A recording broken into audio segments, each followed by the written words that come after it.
Okay, so this is my explanation of the first part of the pop essay, the figuring out of your source. Now, I've uploaded a doc. This is just my PDF copy.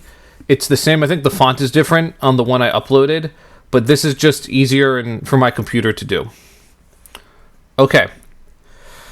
So,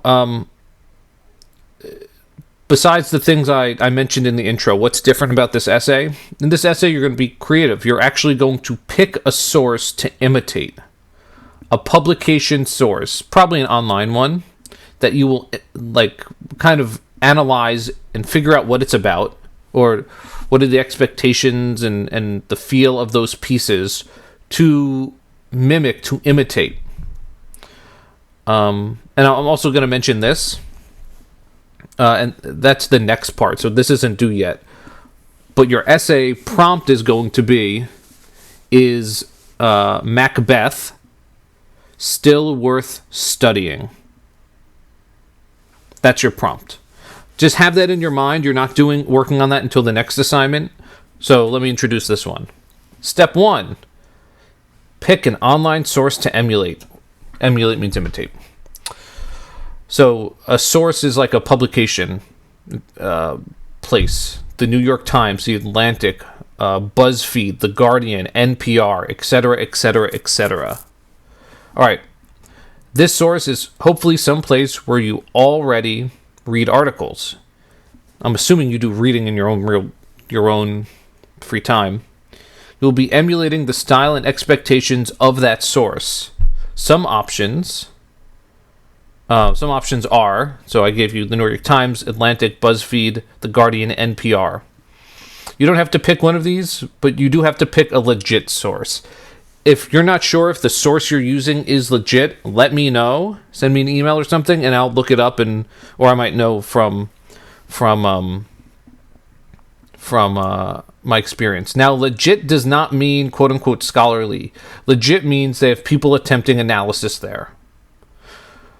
And let me read the next part because stuff will make sense. Note. These sources have many different types of writing entries, and not all are analysis essay-ish articles. You are emulating analysis articles, not the other types of writing.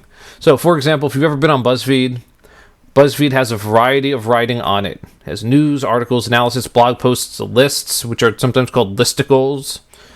If you pick BuzzFeed, and you 100% can, then don't try to emulate one of its non-articles and write something like 11 Great Macbeth Memes, or take this quiz to figure out which Shakespeare character you are, or 17 Reasons Why Romeo is Trash. Those aren't articles. Those are lists.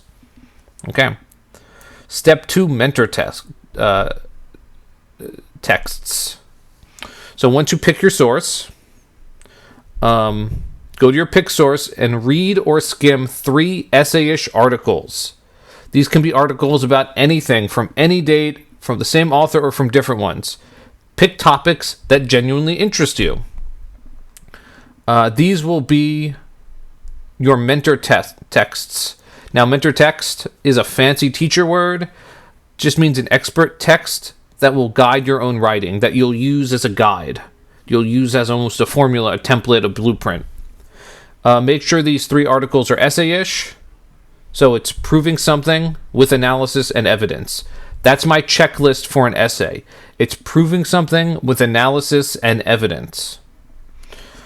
One of my favorite places to go for essays, because it has essays from all different types of writers. Conservative, liberal, every political leaning, every economic leaning, is The Atlantic. The Atlantic is like a little bit smarter than the New York Times, and they have stuff about everything.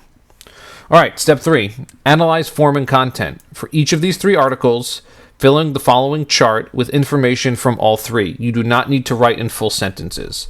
So article 1 will go here, article 2 will go here, article 3 will go here. It's color-coded just to keep things organized for you visually. You do not need to write in full sentences. You're basically outlining the content of these articles. So, 1, article title. What's the article title? Who's the author? Who are the authors? What's the web address or the URL? So, copy and paste that. This is how I'll know, oh, you're using BuzzFeed. Oh, you're using the New York Times. What's the article's topic? That could be 1 or 2 or 3 words. What's the article's purpose? To convince the reader, to prove to the reader, to blah, blah, blah, of what? All right. I'm assuming it has an introduction, it has a conclusion, it has like a body that builds the argument. Is there anything else unique about the way the formatting is? Does it have interesting, unique, strange, atypical, abnormal, structural things? One-line paragraphs, half words, subheadings. I don't know. You tell me. Describe the article's diction. What's the article's language style like? Now produce 10 words that the author used in the article, showing its typical language style. So, for example, a lot, as opposed to many, shows different things about the way the author's writing. Produce one full sentence from that article, like copy and paste it, showing what the typical language style is of this article. Describe the author's tone. Again, none of this needs to be complete sentences. How or to what extent does the author use logos, logic? To what extent does the author use ethos, their own credibility or someone else's credibility? How or to what extent does the author use pathos, emotion? And these last 3 are a little bit trickier. So from interpreting the article's language style, the references they make, the cultural context clues, who is the presumed audience of this article? It could be any number of things: age, gender, education, region, political alignment, etc. Any number. So, for example, the New York Times, I think, assumes that the reader is a high school graduate, maybe a college graduate, that's fairly well informed about the world. I think the Atlantic 100% assumes you've graduated from college. BuzzFeed, I think, assumes that you're a millennial or a Gen Xer. I think BuzzFeed assumes that the readership is mostly female. I think BuzzFeed assumes that the readership is like left-leaning, like Democrat or liberal. Now, that's just from my reading of these things. So yeah, who do you think the audience of this article is, based on what's in the article? So if it's making a lot of references to Trump, it's probably, you're assuming it's an American audience, especially if it's in English. Okay, now this one is for the whole source, all 3 articles total. From interpreting each of the article's language style, references, and cultural context clues, who is the presumed audience for this source? So I actually just covered that. Who does BuzzFeed, as opposed to this specific article, who does BuzzFeed think is reading BuzzFeed? Who does the New York Times think is reading the New York Times? Okay, and then due to this understanding, who's reading the source? Due to your understanding of the audience, does it change the relationship with or the responsibility of the author? So how the authors can interact with the audience.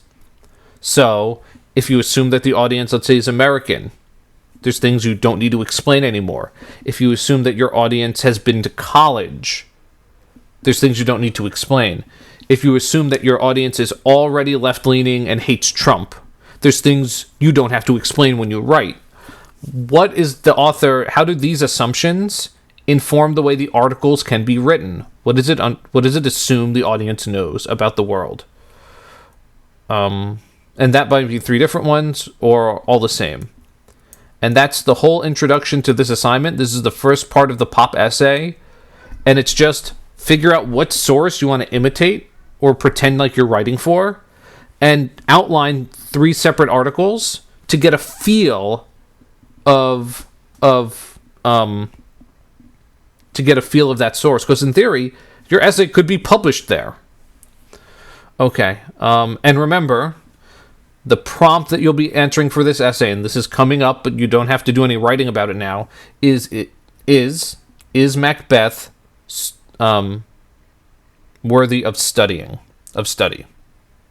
And that's that.